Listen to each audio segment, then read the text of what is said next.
You wouldn't feed a horse a hamburger, and hopefully you wouldn't try feeding a dog a bale of hay. Just doesn't make sense. It isn't what they need. Yet every day, millions of pet owners serve their dogs and cats great big old bowls of exactly what they don't need.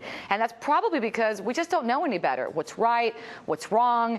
And here to tell us a few easy and inexpensive ways to feed our pets the right way are Jeanette and Lori Pickett from Nature's Pharmacy. Good morning, ladies. Good morning. Morning. Thank you for being here. Thank you. Thank you. So, you know, what's right, what's wrong? I want to know what's wrong first. What are we doing wrong? Well, if you're feeding dry food or feeding a dog food, one of the things you're missing are the fresh elements. And often they have too much grain for the dog, not enough real meat, and can be a detriment because they don't have the really good vegetables incorporated into them. And I got to tell you, Lori, I would think I'm doing the right thing by going to the pet store and buying this brand name, which I hear is good. And it's not that it's not good, but you're telling me I could do better than that. Well, there are many good products out there. Most foods, however, are canned or bagged, and that processing is what really ruins the fresh element and the nutritional value. So we want to replace those things. The fresh element is the most important because it lets the dog absorb nutrients and uptake nutrients and helps our immune system and prevent allergies and itching and skin problems. So we want to be sure we replace that element, and to do that we can do the probiotics and vitamins separately. So this is a good solution in terms of maybe adding something better for the dog. What is probiotic, Jeanette? Well, good bacteria, enzymes, the natural things that live in the digestive tract and actually facilitate digesting and help your dog avoid these allergies and help the health issues that are usually seen, maybe diarrhea or skin itching. Really? And how about allergies and things like that as well? Too. Absolutely. All right. And I'm sure everybody here has noticed that we are actually in the Balancing Act kitchen, and we're actually going to prepare a meal for a dog out of human food. And I've always been told, stay away from human food. Well, that's not really true. And human food is what they ate always until dog food.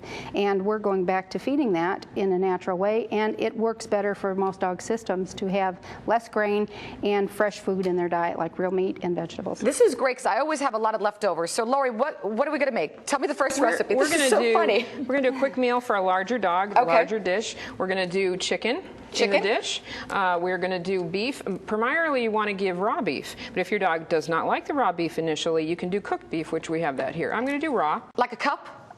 Roughly a cup or a handful. We do have a measuring cup, but you can kind of eyeball that with your hand. We've got our meats. We've got veggies in there, and we're going to do a scoop of pumpkin in there. And very basically, I like to use my hand and just stir it all up in there. Sure. And then you do we add the probiotics? Yes, and you're going to add the probiotics. A little scoop? Yep. Just one little scoop? Mm-hmm. Okay. And you're going to add a scoop of the vitamin. Which is the middle one? Yes. Okay.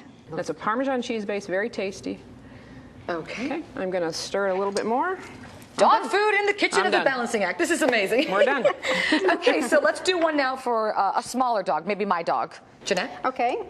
This time we're going to use something a little different. We're going to do some cottage cheese. Cottage cheese? Yes. Really? Yes. And egg. This is egg. That's my breakfast. Yes, basically. And a little of the pumpkin for carbohydrate. Okay. And the vegetables for the vitamins and the high value nutrients that they bring into the diet. And once again? And again. The probiotics? Probiotic. And a small scoop of the I'm making a mess, but little then dog, yeah. And if you have a senior dog, you could add the third one is actually a joint supplement, and it could be added to the meal for dogs that maybe need some help with their joints or just prevention of arthritis. Yes. Fabulous. That's perfect.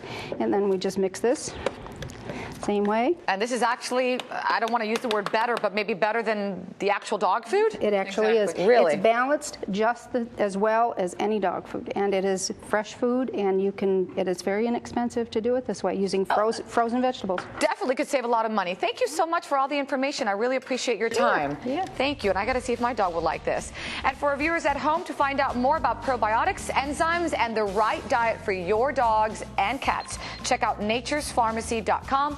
That's pharmacy with an F. A lot of great info on that site, so read up.